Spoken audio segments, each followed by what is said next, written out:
Assalamualaikum warahmatullahi wabarakatuh.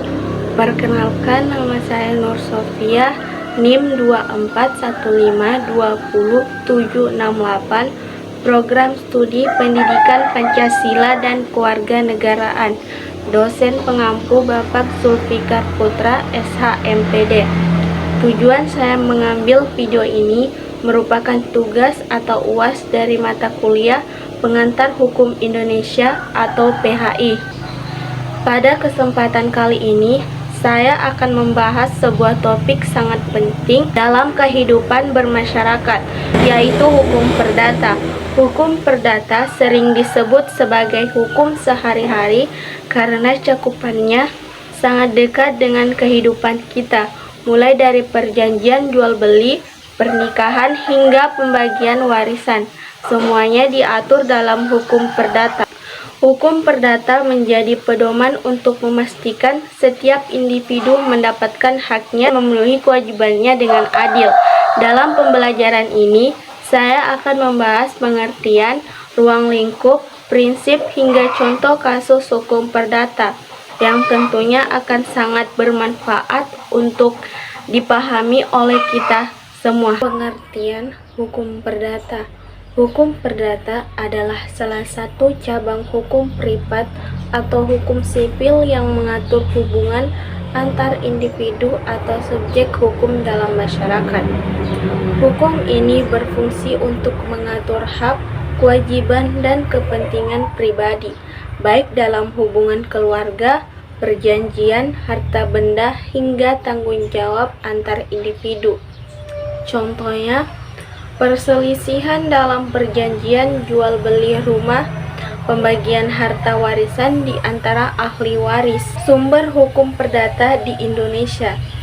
Di Indonesia, hukum perdata bersumber dari Kitab Undang-Undang Hukum Perdata, merupakan warisan dari hukum Belanda yang masih digunakan hingga saat ini.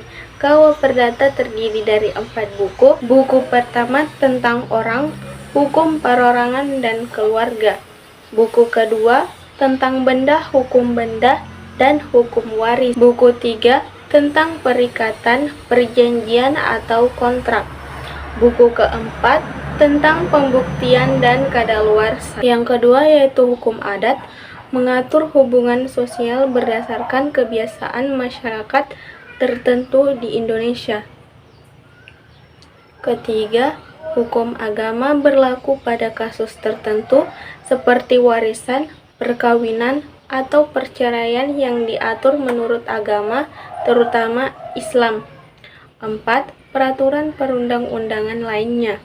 Undang-undang khusus yang melengkapi KUH Perdata seperti Undang-Undang Perkawinan. Ruang lingkup hukum perdata. Hukum perdata mencakup aspek berikut. Pertama, hukum perorangan, yaitu mengatur status individu sebagai subjek hukum, termasuk hak, kewajiban, dan kecakapannya dalam bertindak. Contohnya, hak seseorang untuk membuat perjanjian atau memiliki harta benda. Kedua, hukum keluarga, mengatur hubungan hukum dalam keluarga seperti perkawinan, perceraian, hak asuh anak, hingga warisan. Contohnya, proses perceraian yang mengatur hak dan kewajiban masing-masing pihak terhadap anak. Ketiga, hukum kekayaan, mengatur hak atas benda, baik benda bergerak seperti kendaraan maupun tidak bergerak seperti tanah. Contohnya, aturan tentang jual beli rumah atau tanah.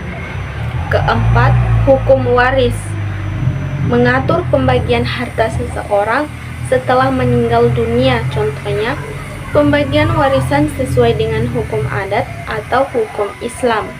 Kelima, hukum perikatan, mengatur hubungan hukum antara dua pihak atau lebih berdasarkan perjanjian atau kontrak. Contohnya, perjanjian bisnis antara dua. Ciri-ciri hukum perdata yang pertama bersifat privat, yaitu mengatur hubungan antar individu atau subjek hukum, bukan hubungan dengan negara. Kedua, bersifat sukarela, memberikan kebebasan kepada pihak-pihak untuk mengatur hubungan hukum asalkan tidak melanggar peraturan yang berlaku. Ketiga, bersifat kompensatoris, fokus pada pemulihan hak atau kerugian yang dialami individu akibat pelanggaran, bukan memberikan hukuman pidana. Pembagian hukum perdata berdasarkan KUH Perdata. Buku pertama tentang orang mengatur hukum, perorangan dan keluarga seperti status hukum individu, aturan perkawinan, perceraian, dan pengangkatan anak. Buku kedua tentang benda, mengatur hak kepemilikan atas benda dan pengalihan hak tersebut seperti hak milik, hak gadai, dan hak sewa, jual beli tanah dan properti. Buku ketiga tentang perikatan, mengatur hubungan perdata yang timbul dari perjanjian seperti perjanjian jual beli, sewa menyewa, dan pinjam meminjam.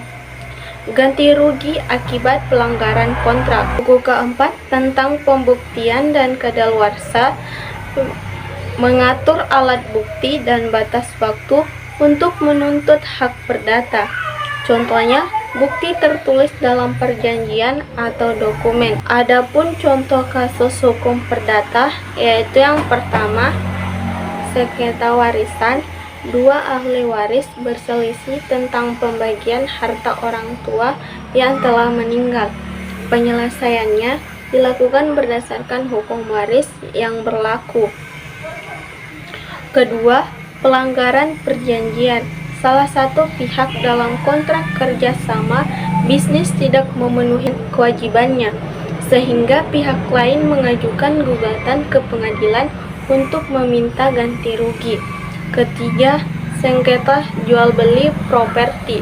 Pembeli merasa dirugikan karena penjual tidak menyerahkan tanah sesuai dengan kesepakatan dalam akta jual beli. Manfaat memahami hukum perdata yang pertama, melindungi hak individu dalam kehidupan bermasyarakat. Kedua, mencegah terjadinya sengketa melalui perjanjian yang jelas.